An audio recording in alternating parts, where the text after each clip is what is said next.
Toda continua, sin pausas en tu reflexión.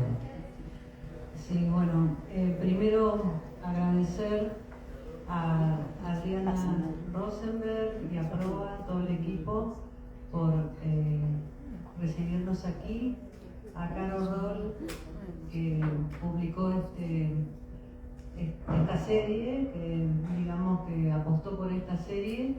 Bueno, María, que me ayudó en la presentación del año pasado, que estaba bastante asustada y nerviosa. Gracias a Dios es psicóloga, entonces. Además de poeta. Y ahora María Lucía Pupo, que está aquí, escribió la contratapa, pero que nos conocemos también hace muchos años. Te diría que no me acuerdo, cuando fue en el 2002, casi. 2003. Bueno, ahí nos conocimos en Salta en un congreso y bueno, establecimos una relación a través de la escritura. Ella es crítica literaria, así que estoy súper bien rodeada. Y bueno, y a todos los que vinieron con el partido, enfrentando el partido. Sí. Entonces, creo que voy a empezar por la segunda parte de la pregunta, porque este es un proyecto que se generó, o sea que la escritura de estos textos y del tercero que va a aparecer el año que viene o en 2 años, no se sabe bien, fue hecha la composición, lo que llaman la composición del libro, que es en diarios, escritura de diarios, fue hecha entre 2004 y 2008, o sea, hace un montonazo de tiempo. El álbum que mencionaba María y que generó, digamos, el deseo de esta escritura, yo lo encontré cuando mi abuela paterna estaba muriendo, y encontré en un ropero un álbum con postales que tenían propaganda nazi. O sea, yo tenía 22 años.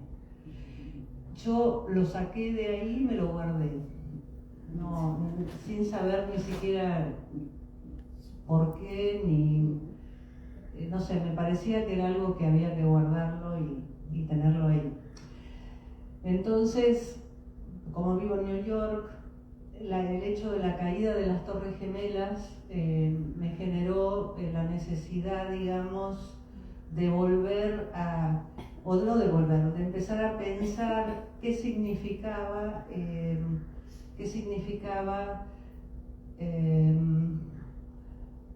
tener en tu pasado, como parte de tu linaje, ese álbum con postales de propaganda nazi, ¿no?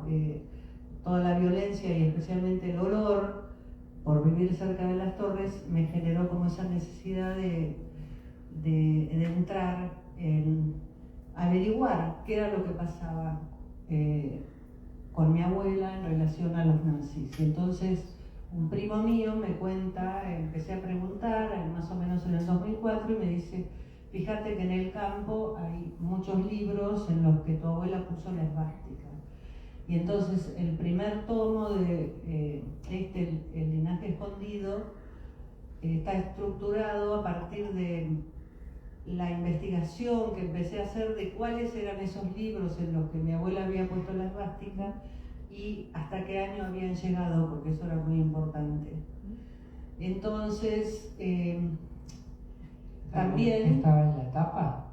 Estaba, como los libros están encuadernados, y con un lápiz en algunos de los libros, muchos en francés, le puso la esvástica. Y sus iniciales o distintas cosas. Entonces, cada año que yo venía en diciembre, enero a Buenos Aires, iba como mirando las bibliotecas y descubriendo las tapas de los libros. Volví a New York y entonces procesaba, escribía, empecé a investigar sobre el nazismo, pero todo eso se juntó también de alguna manera con la época que yo descubrí el álbum. ¿Quién era yo en el momento que descubrí el álbum? Que fue en los años 70, en el año 74, digamos. que lo encontré. Y entonces aparece también el tema de la dictadura, que fue un poquito posterior, pero bueno, era toda esa época. Y la relación con mi abuela, que murió en el 74, también se produjo en esa época. Entonces, y anteriormente, por supuesto, porque era una relación muy cercana. Entonces, el tema es que para mí era interesante ver por qué más adelante, digamos, yo empecé como a... Sí, no por el álbum, sino por otras cuestiones familiares, a tener una relación no real, porque mi abuela ya se había muerto, bastante como conflictiva con mi abuela. Vos decís la relación que un poco aparece en las cartas del anillo de sello. En el anillo de sello es una relación tuya con ella, pero ya no está. Claro, eso es lo que aparece, digamos, el anillo de sello comienza con una sección que se llama Cartas sin respuesta, en donde yo reflexiono sobre todo lo que yo investigué en esta primera parte, en lo que yo llamo la primera parte de la serie, y reflexiono qué fue lo que pasó, y entonces me dirijo directamente a ella y hablo con ella. Las cartas empiezan: querida gran mamá, y empieza un diálogo con ella, decirle lo que estaba haciendo y lo que había hecho y cómo me sentía con respecto a todo lo que había investigado, que no solamente me llevó a una cosa autobiográfica, sino también a pensar en otras cuestiones éticas, filosóficas y personales también, ¿no? Entonces, yo veía que te interrumpo para volver a esto, que es que vos un poco hablas con ella sobre el vínculo, con la ambivalencia que te produce, como una atracción y un rechazo, hay como una serie de cosas, pero además también hablas con ella de cómo hacer para que esto se transforme en un libro, cómo vas a hacer para decir todo esto que cuesta decir. Claro. Porque cuando yo escribí las cartas fue exactamente cuando terminé de revisar todas las bibliotecas y un poco como que tenía que sincerarme con ella y hablar directamente con ella. O sea, la idea era contestarle las postales. Esa fue la idea básica, donde yo a través de estas cartas te voy a ir contestando tus postales, que son 10 hay que son con retratos de Hitler específicamente, y su hermana se las mandaba desde Alemania, ¿no? Entonces hay toda una carta ahí atrás, como dijiste vos, y yo pensé, bueno, desde New York, porque los textos van de Buenos Aires, Monte, New York, y algunos viajes, en los dos libros esa estructura es la misma. Le voy a contestar las postales, pero después eso se fue transformando en una catarata también, y llegó un punto que se agotó, digamos, esa relación entre que quise establecer explicando de alguna manera y diciendo, bueno, ¿qué voy a hacer yo con este libro? Porque obviamente estaba pensando que todo eso que yo estaba escribiendo se iba a transformar en un libro. Entonces hay una serie de cuestionamientos a hacer de cómo estructurar todo un material que es muchísimo. Esto es como una reducción, digamos, bastante sintética, no tan sintética, pero es una reducción de todo lo que yo estaba investigando y pensando en esos momentos. Sí. Algo que hablamos ya las tres es que es un libro valiente y es un libro que toca temas incómodos, donde realmente como narradora te animás a exponerte, y el desafío, en algún punto vos también lo decís literalmente, es cómo transformar eso en materia estética, y ahí resulta muy interesante cómo trabajás con ciertas imágenes, ¿no? Que tienen que ver con la estructura del libro. Yo te quería pedir si nos podés contar un poco esa imagen o ese objeto que es el anillo de sello, por otro lado el laberinto de Chartres, porque parten de la anécdota, o sea, de la historia, pero se transforman también en emblemas de la escritura, de tu proceso, ¿verdad? Bueno, qué buenas las preguntas que me están haciendo. El anillo de sello, obviamente ese nombre salió al final casi, gracias a Caro que me decía, mi título de trabajo era Cédula de Identidad. Y Caro me decía, no, ese título no va a ser posible. Y entonces tuve que maquinar y pensar mucho y bueno, me di cuenta que el anillo de sello fue un elemento muy importante, digamos, en ciertas definiciones de mi vida que aparecen en el libro.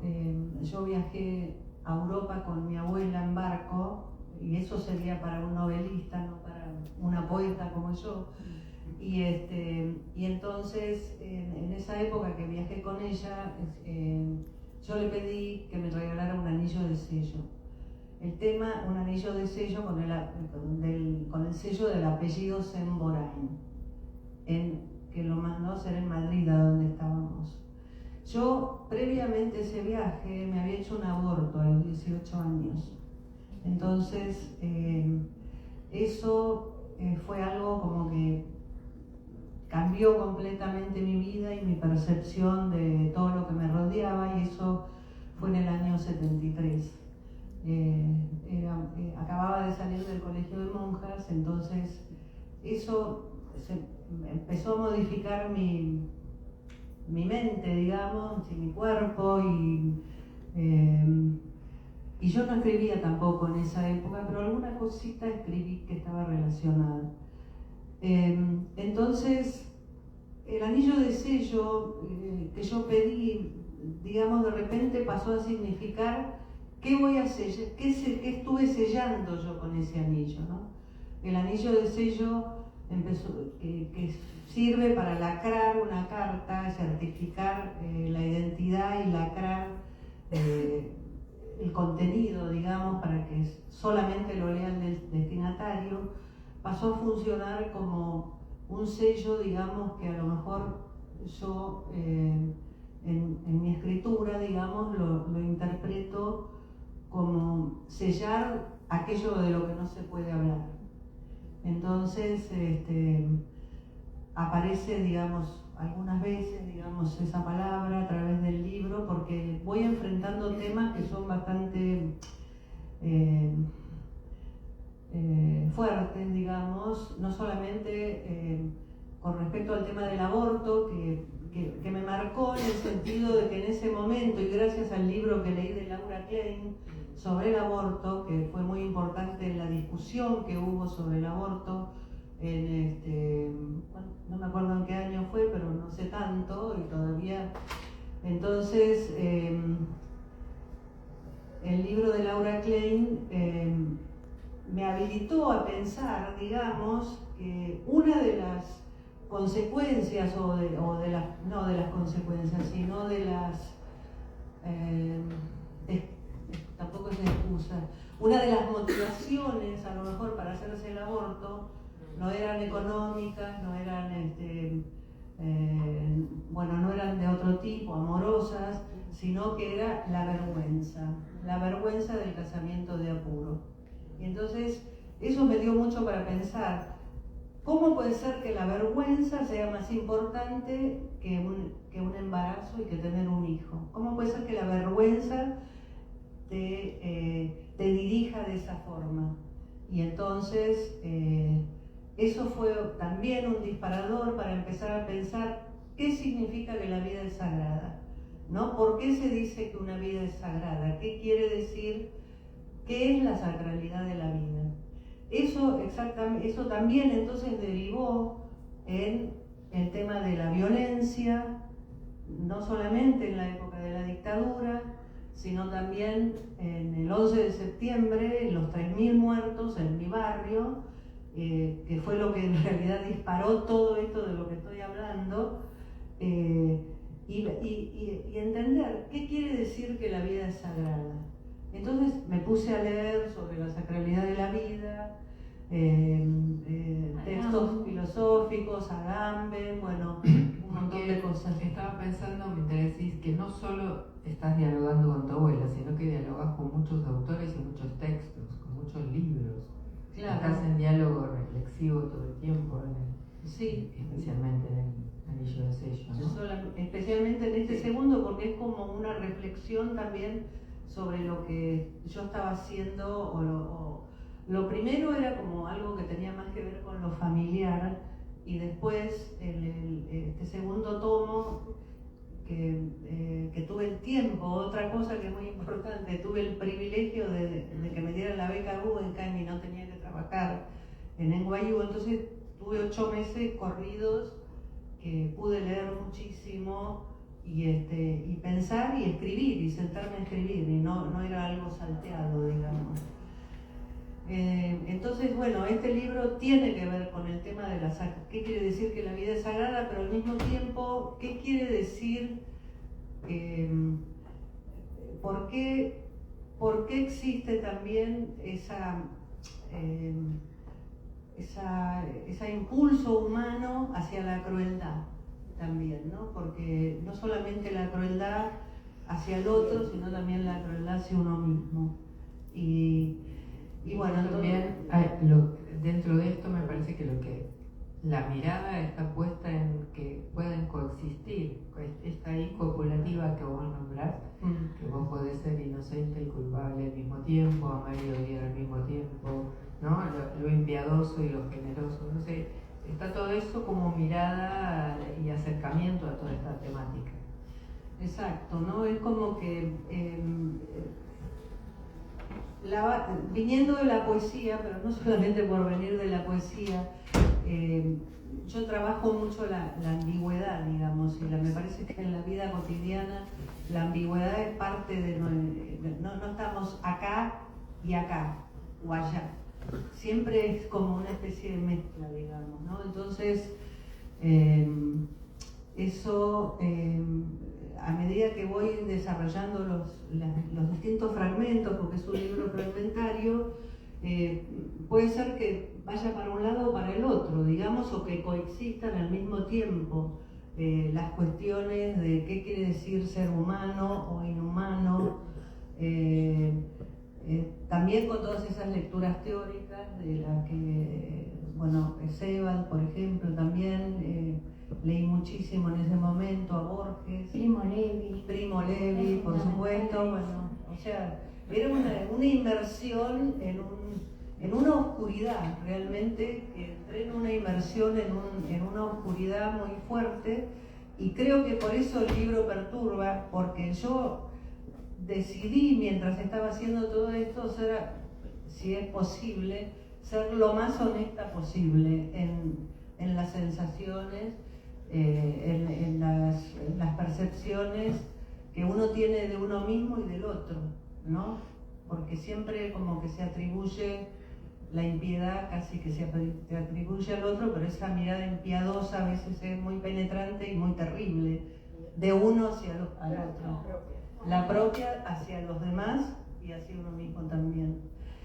Y bueno, entonces, ahora volviendo a tu pregunta, el laberinto de Chartres, que es eso que ven acá arriba, el laberinto de Chartres, en el primer tomo también acababa de leer a Proust mucho, y entonces hice un viaje a distintos lugares en Francia, que aparecen en la Recherche, y uno de ellos fue ir a Chartres, a la catedral de Chartres. Dio la casualidad que una vez por semana corrían unas sillas que estaban al final, digamos, en la parte de atrás de la catedral, y estaba ese laberinto en la piedra. Y entonces yo lo hice, creo que Lorenzo, mi hijo, que hoy por desgracia no pudo venir porque se siente pésimo, así que me da lástima que no esté acá. Y entonces hicimos ese recorrido con otra gente, porque es grande, digamos, está dentro de una iglesia, y es un laberinto meditativo que lo que tiene de bueno, o no sé, la característica que tiene es que vos no vas en un camino lineal como la espiral que va siempre para adentro y vas al infinito, ni es un camino sin salida como el laberinto de Asterión, el de, ¿cómo se llama? Del de Creta, exacto. Este es un laberinto que tiene una entrada y tiene una salida, y tiene un centro al que hay que llegar, pero nunca, no se llega al centro directamente. Por ejemplo, vos empezás a caminar y te parece que bueno, qué bueno, ahora voy a llegar, y de repente estás en la otra punta, o de repente estás muy cerca del centro, pero después te alejás. Entonces, para mí eso pasó a ser como una metáfora de mi pensamiento primero, y después del proceso de escritura también, y de la estructura del libro, en donde uno se acerca y se aleja de la idea, porque no es que uno va directo, todo ese descubrimiento a lo mejor, sino que te vas acercando de a poco, a veces te vas alejando, a veces no entendiste nada, y entonces quiero agradecer a Beatriz Viterbo por esta tapa, que me parece preciosa además, como quedó. Esto que está acá es una foto de las cubiertas de los libros de mi abuela, de los que están encuadernados con esto, y superpuesto el laberinto, digamos, como que todo eso tiene como un significado bastante simbólico dentro. Y todo el libro tiene también algo de circular, ¿no? De estar rondando, que a su vez funciona entre los dos. Uno reenvía al otro, y por eso se pueden leer de manera autónoma y empezar por cualquiera de los dos, ¿no? Como que en este segundo hay más reflexión sobre la escritura, sobre cómo vos atravesaste ciertas experiencias, y el otro es más que va a los hechos, ¿no? Sí, va más a los hechos. También tiene una estructura parecida, porque va y viene, y también hay lecturas e investigación, pero es más la relación mía más con mi abuela, que es una relación personal no sé, como de esa época, porque también hay que pensar que lo que está escrito en el libro está pensado desde ese momento en que yo tenía 22 o 23 años, ¿no? Y entonces era esa la percepción que yo tenía de mi abuela en ese momento, y tal vez no es la percepción que tengo ahora, en menos de haber escrito todo esto, ¿no? Pero sí, es algo que también va, el primero es más, digamos, personal, y el segundo, como ya dijimos, es mucho más reflexivo. ¿Y tenés menos miedo a cómo va a llegar el... Eso no te lo contesté. El primero estaba aterrorizada, realmente no solamente aterrorizada, estaba aterrorizada cuando hice la transcripción de los diarios a lo que después se transformó en un libro, por las cuestiones políticas, por las cuestiones de clase social, por las mismas imágenes. ¿Cómo? Las mismas imágenes de Hitler producían un efecto. Las imágenes de Hitler, sí, básicamente, sí, fundamental. Encontrar esto, ¿no? Encontrar esto en un álbum, que acá aparecen 10 de las imágenes. En realidad, gracias María por esa pregunta. Lo mío era, mi pregunta era originalmente cómo poder mirar a Hitler a la cara, siendo que viene dentro de un álbum familiar. Yo trabajo mucho como la escritura exfrástica en poesía, y me gusta mucho escribir sobre imágenes, pero yo no podía mirar esas postales, y tampoco podía escribir, me daban pánico, me daba terror mirar esas imágenes. Y encontramos lo del miedo ¿cómo se dice? Exfrástico. Explicar el temor. Explicarlo. Aparecía el temor en relación a imágenes que tenían algo ominoso, porque hay que. Claro, el solo vínculo con la imagen producía temor. Solo el vínculo con la imagen, te parece que la imagen te va a invadir de algo maligno. Entonces yo todo el tiempo tenía miedo de estar en el campo, de dormir en el cuarto de mi abuela, de metalexotanil. Estaba aterrorizada, pero la verdad que es cierto, me daba pánico lo que yo estaba haciendo. No sé de lo que estábamos hablando ya, cómo llegamos hasta ahí, pero es verdad y bueno, acá también aparece... Llegamos porque te pregunté si con este libro también tenías temor. Con este libro tuve mucho menos temor, porque tenía el miedo, los miedos que acabo de decir, se lo di a leer a mucha gente, por la cuestión política, la cuestión de clase, la cuestión racial también, y cómo se veía, digamos, cómo se iba a ver que yo estuviera mostrando que si me iban a considerar a mí una nazi porque estoy poniendo esas imágenes ahí o porque vengo, o sea, pero para mí lo peor o lo que más me torturaba era tener esa cosa siniestra dentro de lo familiar, ¿no? Lo siniestro es la desfamiliarización y entonces para mí eso siniestro dentro de lo familiar y querido además era algo que también me daba bastante miedo. Entonces, da la casualidad, bueno, que las críticas que tuve, las reseñas que tuve fueron muy buenas. Estoy contenta con las reseñas que me hicieron.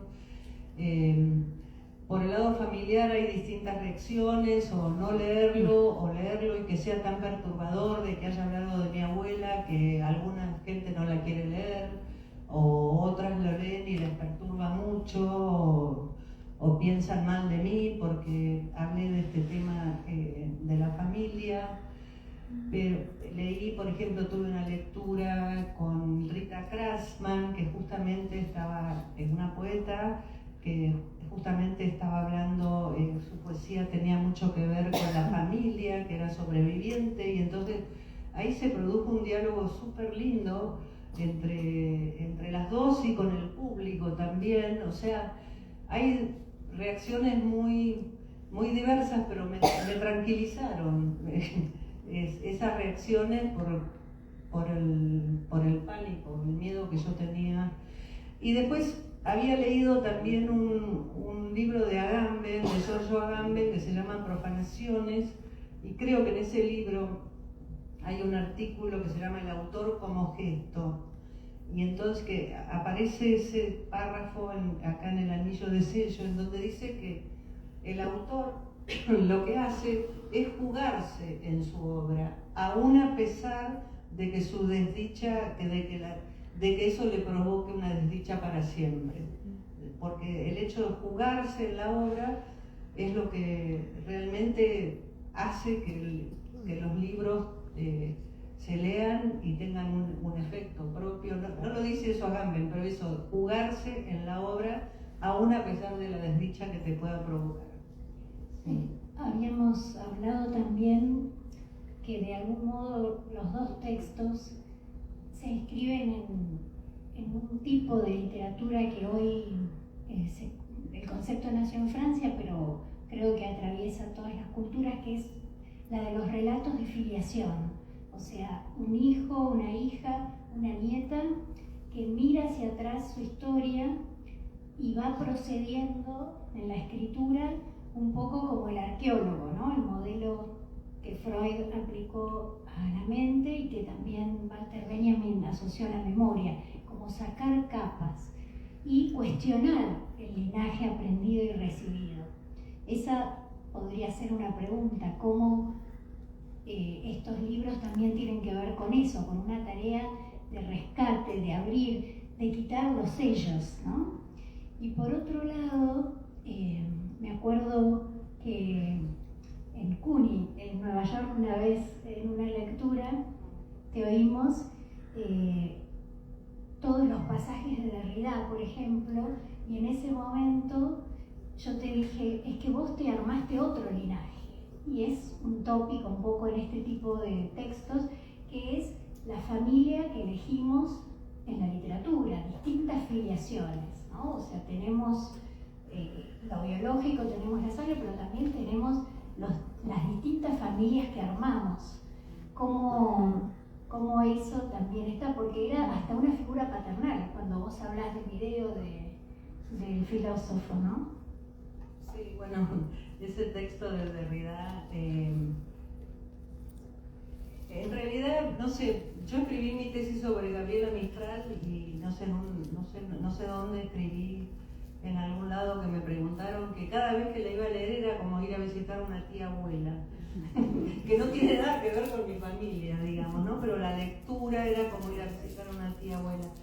Con el texto de Derrida, no sé, como era un texto sobre un video que se llama Derrida y que le hacían un reportaje y no sé, termina cortándose el pelo en una peluquería y le siguen haciendo el reportaje, le están cortando el pelo, ¿no? Y bueno, y no sé, era como algo muy familiar. Aparte aparece como vestido con un arroz. No está con ropa ni nada por el estilo. Sí, qué sé yo, tiene algo puesto así como algo bien de entrecasa, ¿no? Entonces vas viendo el video y te parece alguien que conocido, digamos, aparte va recorriendo París. Pero Derrida, lo que me interesó, y no, o sea, eso me encantó, pero lo que me interesó en ese sentido es que él era argelino, judío, y dice lo mismo como Primo Levi, que nunca supo que era judío hasta que no llegaron los nazis, digamos, ¿no? Porque fue cuando se produjo, digamos, la separación, que en los colegios no podían ir, o sea, es que he leído un montón de cosas, ¿no? Entonces, de repente, sí, me parece que tenés razón, que vos vas como armando una familia. Yo mi familia la adoro, pero te vas formando, digamos, con distintos... te vas formando distintos linajes que te van ayudando como a explicar lo que te obsesiona y a sacártelo un poco de encima, digamos, ¿no? Esa es la idea. Bien.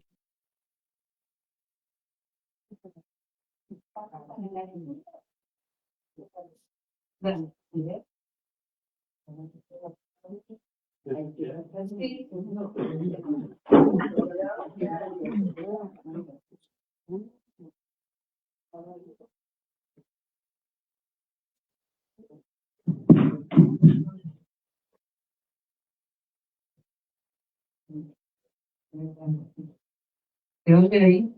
Sí.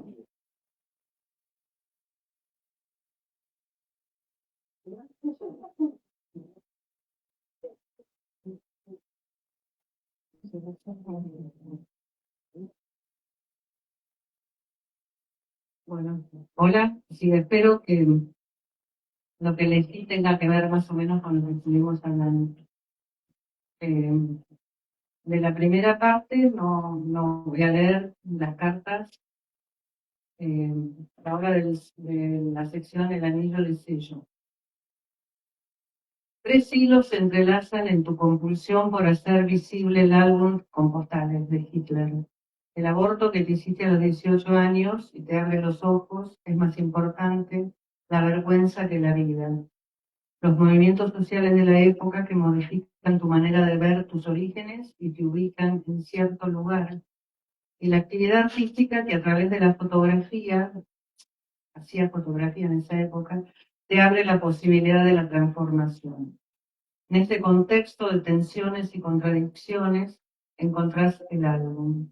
De esos 3 hilos enredados por años, surge la compulsión de independizarte, de zafarte, primero, formándote fuera de tu país, segundo, teniendo un hijo, tercero, transformando tu nombre a través de la poesía en algo creado por vos y no por tu familia. Todo esto te ha permitido enfrentarte a las postales, o sea, dejar de sentirte avergonzado.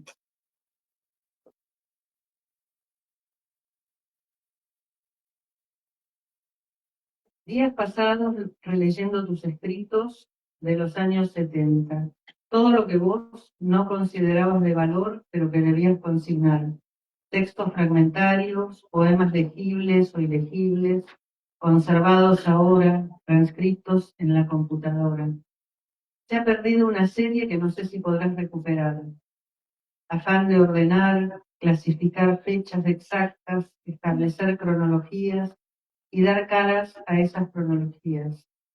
Darle una identidad a esa voz que se desarrolla apaciguadamente entre bambalinas, sin creer en sí misma, envuelta en purezas y armonías, leídas en Baudelaire, una voz raw, venida del colegio de monjas, de la casa familiar, desde donde se lanza, se lamenta, se funda en un recorrido de bares, queriendo evitar azar en los caminos de la libertad, pero se queda sumida en una contemplación alienada del otro, de esa barrera que a todos separa, el miedo y esa carita en la cédula de identidad, donde todavía eras una chica recién salida del colegio, carita de pollo asustado, 12 de julio de 1978, de 1973. Ahí estás, hace 15 días te hiciste el aborto, ya lo sabes, ya sabes todo. Estás entregada a tu destino, aquel que te hará cambiar para siempre. Una marca que sella la identidad de esa cédula que tendrás que mostrar para asegurar tu vida centenares de veces, cédula tocada por manos de policías que irrumpen en los bares y en las casas, mostrando su poderío con armas esgrimidas en cinturones, estuches, toda la parafernalia del machismo más exasperante, del poder elevado a la potencia del terror. Documentos, te pones a temblar. Documentos. Esta cédula te salvará en el futuro. La llevas siempre ahí en tu billetera, en el bolsillo. Documentos. En una garita cerca de Bariloche a las 4 de la mañana, controlando quién entra en la Suiza de América.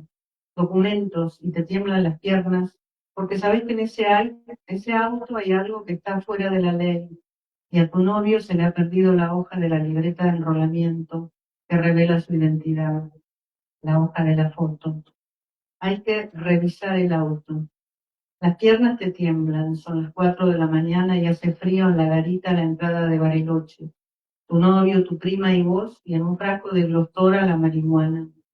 Pero estos policías no lo ven, a pesar de que revisan las valijas. Están buscando otra cosa, armas, panfletos, lo que sea. Esto debe haber sido en el 74, antes de la dictadura, cuando la AAA y los Falcons sin chapa ya andaban dando vueltas. La transgresión de la marihuana y vos ni siquiera fumabas en esa época. Ya no lo aguantabas a tu novio en ese viaje. No querías saber nada con él. Le echabas la culpa de todo lo que había pasado.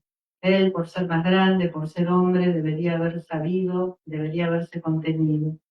Vos eras la víctima, la pobre inocente que pierde la virginidad y queda embarazada. Liberación sexual y remordimiento. Ahí está el castigo. Colegio de monjas, culpas, vómitos, hay que sacárselo de encima lo antes posible. Esto es una vergüenza, vos no tenés la culpa, cara de pollo mojado. Te da pena, tan chica que pareces, tan chica que sos, tan apañada en tu vida y a la vez tan disconforme, sin herramientas para defenderte, aunque la decisión fue plena. Cara de pollo mojado en esa cédula de identidad que mostrarás en los bares, en cualquier lado. Cédula tocada por manos asquerosas que darán el batacazo, entrarán en las casas a los gritos rompiendo puertas, llevándose a chicos de tu edad que portan armas o ideas lejanas a las tuyas. Porque ahí estás en 1973, 15 días después del aborto que cambió tu vida. En esa foto está tu cara. Hay una pequeñez y también una alevosía. Tendría que mirarte otra vez. Estás ahí, recién abortada, en la cédula de identidad que mostrarás a la policía para salvar tu vida. Hay un cierto enojo, una tosudez en ese miedo que se muestra en la boca cerrada, como una angustia muda. No abrir la boca, no hablar, callárselo todo y hacer lo que haya que hacer. Los ojos levemente desviados, pintados con lápiz negro. No miran nada o miran hacia adentro. Hay una desconexión entre la cara y el arreglo del pelo. Los clips que sostienen la raya al medio, la camiseta del cuello alto y encima los collares hippies, las cejas depiladas, todo un arreglo que oculta la presencia latente de una vida que se estuvo formando en otra parte del cuerpo, que no aparece en la fotografía y marca la identidad. Dígito pulgar derecho, firma, cédula de identidad, número 6712-461, República Argentina, Policía Federal, Ciudad de Buenos Aires, Argentina, 24/1/1955, soltera, observaciones, Buenos Aires, julio 12 de 1973, control 347-9898, sello y firma, Subcomisario José Aldo Gutiérrez, División General de Identidad. Cédula de identidad rosada para mujeres, celeste para hombres.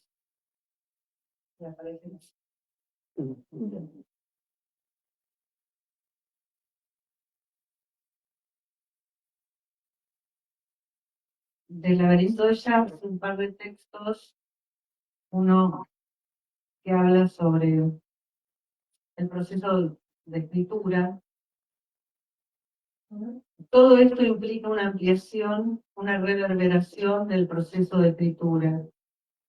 Ir clarificando una dirección que no sea rígida, sino que proponga líneas alternativas y de esta manera esclarecer lo que antes era sagrado, el poder del otro aguijoneándote.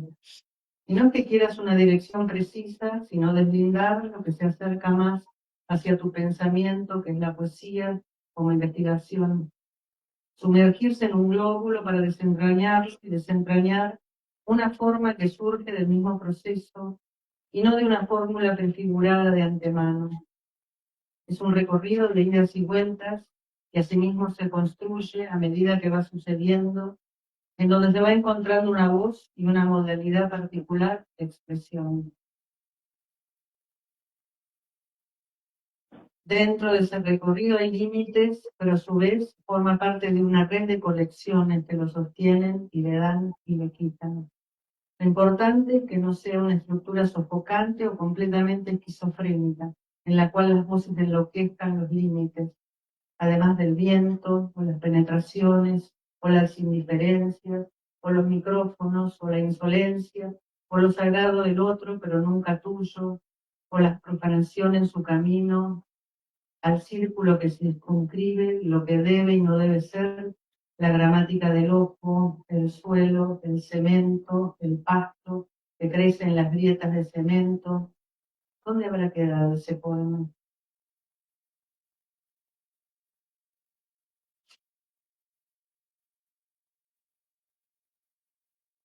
Este tiene que ver con una lectura de un cuento de Borges, Deutsches Requiem, y tiene que ver con la cuestión de la impiedad.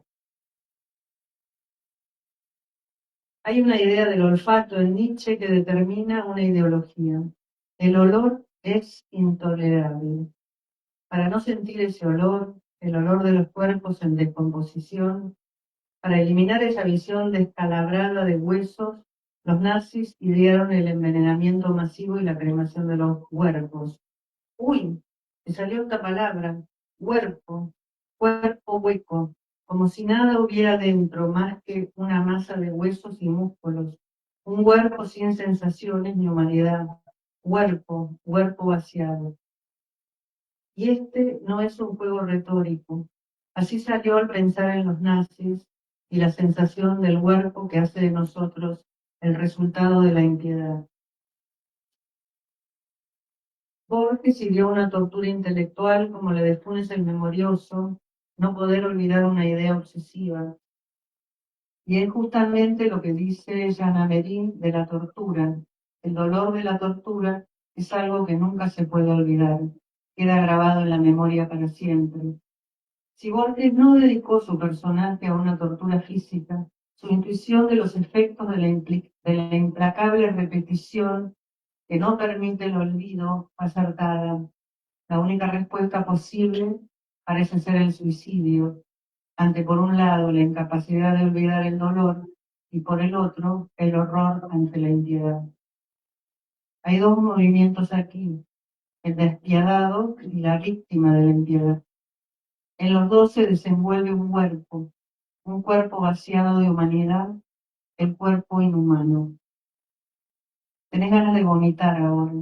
No sabes si será el antibiótico o este concepto del cuerpo. Únicamente reconociendo que ejercemos esa mirada es que nos podremos liberar del autoritarismo. Las leyes existen para dirimir esta humana singularidad.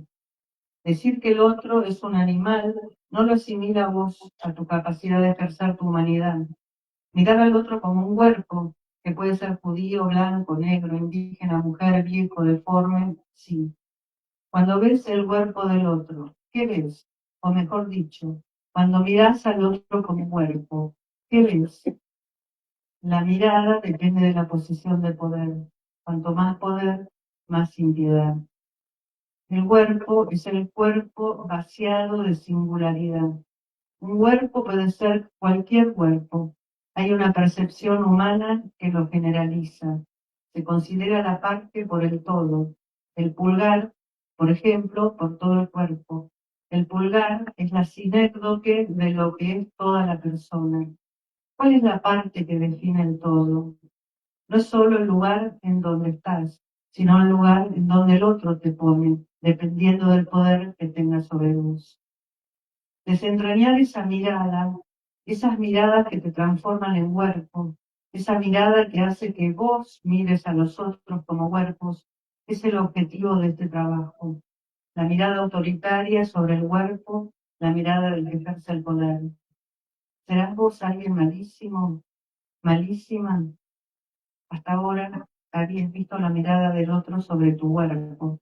Ahora estás viendo tu mirada sobre el cuerpo del otro.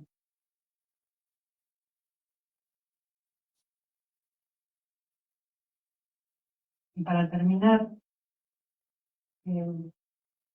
sobre si esto es un hombre de Primo Levi, que él, la pregunta es, ¿qué es ser un sobreviviente? ¿No? Y esta es una parte, ¿qué significa ser un sobreviviente?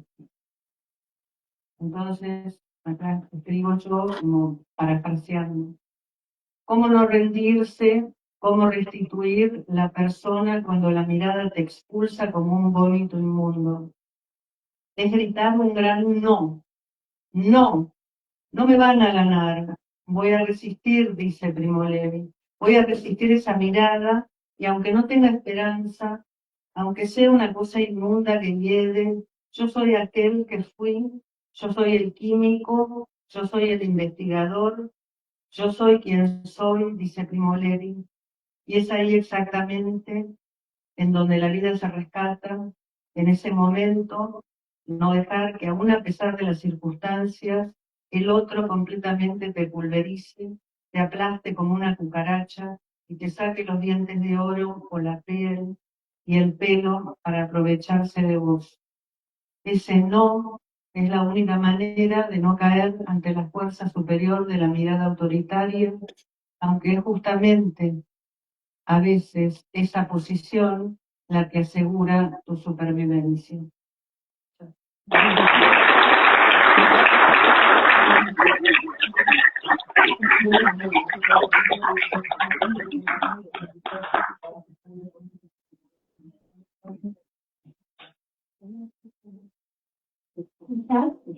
Habilitamos un espacio de preguntas o comentarios, si es que hay.